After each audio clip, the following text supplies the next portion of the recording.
For all you shy boys and girls out there like me, who landed your first ever portrait shoot, whether it's free or paid, you might be feeling a little anxious right now as it gets closer to the date of the shoot.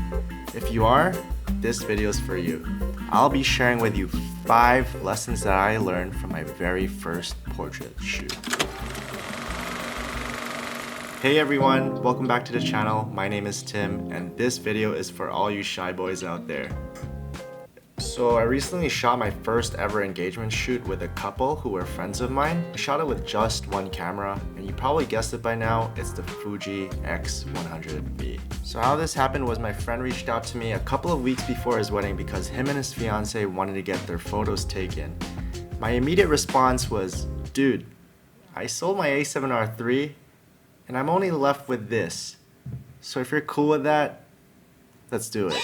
So just to let you guys know, this shoot was done completely for free. And that's because I don't have much experience shooting couples and engagements. However, I do want to get into that space. So if you're based in Singapore and want to get your photos done, hit me up. Right, so I do hope that you guys feel more confident in your next shoot after this video. If it does, do give it a thumbs up and let me know what you guys think in the comment section below. Hey guys, I just want to pause the video real quick to say thank you to all of you guys who recently subscribed to the channel, and of course to all of you guys who liked the previous 2 videos. Thank you so much. I did not expect it to reach, I think, 7,000 views as of this recording here. So yeah, I mean, it makes me excited, it makes me want to keep making videos, and more importantly, to all of you guys who purchased a Lightroom preset recently, thank you so much.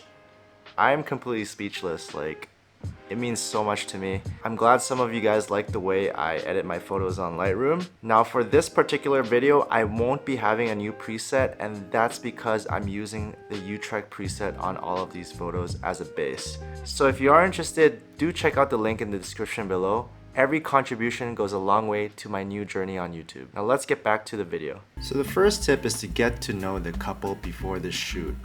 I believe meeting with the couple before the actual day of the shoot is really important, and that's because it helps you build rapport and makes you understand what they're actually looking for during the session. So in some cases, it might be a little tedious to meet the couple beforehand and spend another day after the shoot editing the photos, especially if it were like my case where I did everything completely for free.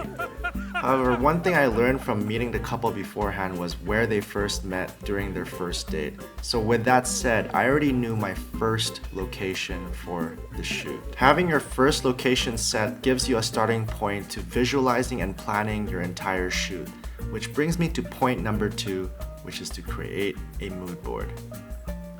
So just so you guys know, this is not a sponsored video. However, I did use Notion to put my mood board together. So with my mood board, I gathered a bunch of reference photos from Google just to get an idea of what kind of poses I wanted to capture. Bonus, if you're able to get couple photos of exactly what you're looking for in the same location that you're shooting in.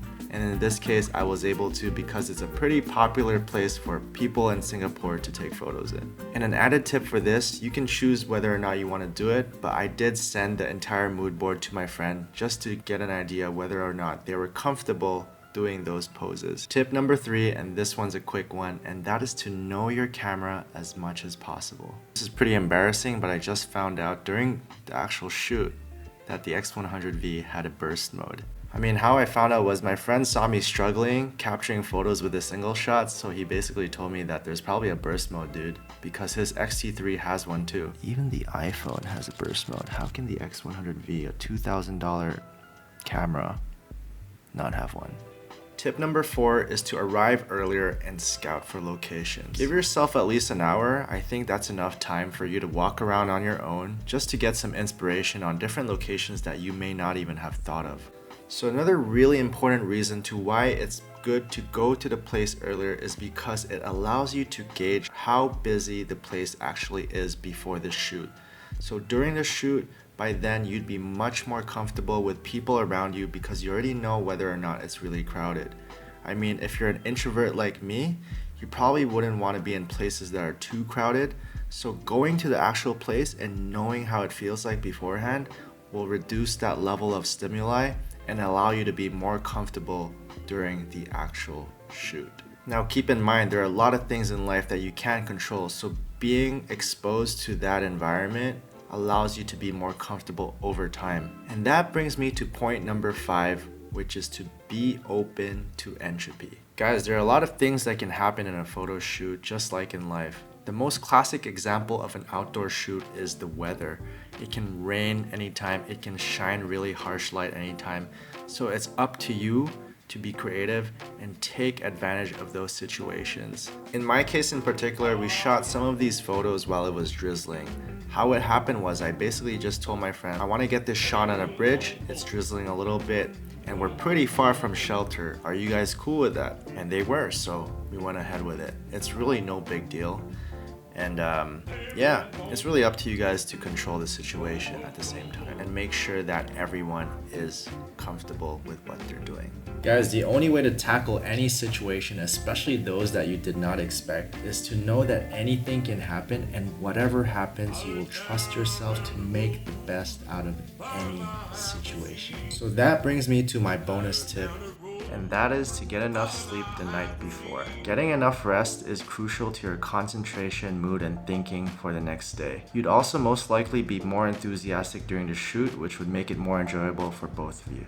Well, that's it for this video. I just want to say that it takes quite a bit of effort to putting these videos together, so if this video helped you in any way, I'd really appreciate it, and it would really help the channel if you would give it a thumbs up. Alright, thanks for watching guys. I'll see you guys in the next one. Take care.